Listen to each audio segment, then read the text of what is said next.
ancient Greek inventions do we still use today? From democracy, which emerged in Athens in the 6th century BC, to the Olympics, which got their start as a religious and athletics festival 200 years earlier, the ancient Greeks gave us all kinds of important innovations. But did you know some of these innovations are still in use today? If not, then in today's video, we will tell you about some ancient Greek inventions that we still use today. Central heating. Even though the Mediterranean summers were hot and sunny, the ancient Greeks still had to find ways to stay warm. In addition to thick cloaks and fires inside, they came up with a much smarter and more effective way to keep the cold away. The Greeks took it one step further by constructing their buildings with a unique underfloor heating system called a hypocaust. This allowed them to use the power of the sun differently. The name makes sense since hypo means under and caust means burning. The floor would be built on top of a layer of raised stands. Warm air from a furnace nearby would flow through these stands. This clever design was first seen at the Temple of Artemis in Ephesus in 350 BC. It was also used in one of the earliest bathhouses, which was in Olympia, and was used by athletes after training and competitions. When the Romans took over, they used the technology in their homes, public buildings, and bathhouses to great effect. With the fall of the Roman Empire, hot baths, which were mostly a treat for the wealthy, also went out of style. In large buildings like monasteries and castles, however, the hypocaust system was still used in some way. Bridges. People have been building simple bridges for as long as they have needed to cross narrow stretches of water. It doesn't take much creativity to put a log across a stream and run across it, even if it is dangerous. But bridges were invented by the Greeks. They were the first people to learn how to build bridges and build the first arched stone bridges. Several of these structures are still standing and being used today, like the Archidiko Bridge in the Peloponnese, which is over 3,000 years old. It is one of 4 bridges built by the Mycenaeans along a road that linked the ancient cities of Tiryns and Epidaurus. At 2.5 meters wide, the bridge could easily fit a chariot and gives us a unique look at how people traveled, traded, and built things in the Bronze Age. As with most Greek ideas, the Romans took the bridge and ran with it, building bridges that were bigger and better all over the empire.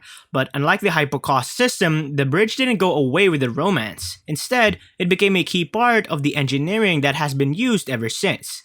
Lighthouses. As the ancient Greeks got better at sailing and went farther away on their ships, it became clear that they needed more advanced safety measures. The danger of reefs and rocks that were hard to see was well known to the Greeks who went to the sea. It was even in some of their favorite stories. A firefighter on top of a tall hill would sometimes warn a sailor about an approaching landmass, but these warnings weren't always accurate and didn't do much to stop collisions and shipwrecks. This problem was solved by the lighthouse, which was one of the best things the Greeks ever made. Even though many of these buildings were simple, some of them, like the Heron of Alexandria, were some of the best ever built. During the Hellenistic period of Greek history after Alexander the Great's death, this huge lighthouse was built on the coast of Egypt. The lighthouse stood for 1,000 years until it was destroyed by earthquakes. It was 118 meters tall and had hundreds of rooms, all of which were cleverly built to reduce the force of the wind and support the building's weight. Catapults. As much as the ancient Greeks liked to get together at symposia to drink and talk, they also liked to fight. Their battles, from Marathon to Thermopylae, are the stuff of legend, so it's not surprising that they made a lot of deadly weapons. In addition to spears, swords, and shields, the ancient Greek weapon that could do a lot of damage. Around 400 BC, a Syracusan man named Dionysius the Elder used the same ideas of tension, torsion, and leverage that went to making the crossbow to build the first catapult. It was a huge stone-throwing machine. The Greeks quickly adopted the new technology and used it very well in their wars. For example, some catapults could throw very heavy stones up to 100 meters away. This made a lot of sieges and quickly. Later, they improved the technology and used it to make the ballista, which could shoot huge arrows even farther. The catapult that Dionysius made changed the way wars were fought, and the basic ideas behind it have been used for a very long time. Musical instruments. Like today, music was an important part of life in ancient Greece. Not only did people enjoy it in their own homes, but also at public events like sports games, religious ceremonies, and even in battle. The Greeks thought that music came from the gods because it was so important to their culture. They even thought that certain gods made certain instruments. Hermes made the lyre, a stringed instrument that looks like a small harp. Pan made the syrinx, which is better known as the panpipes. Athena, the goddess of wisdom and war, made the aulos or flute.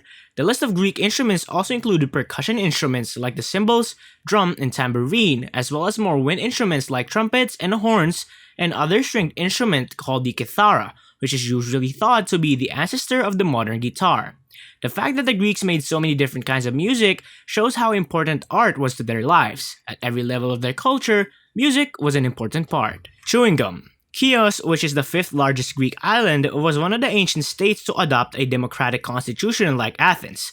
It was also one of the first places to make its known coins, which had a sphinx on them.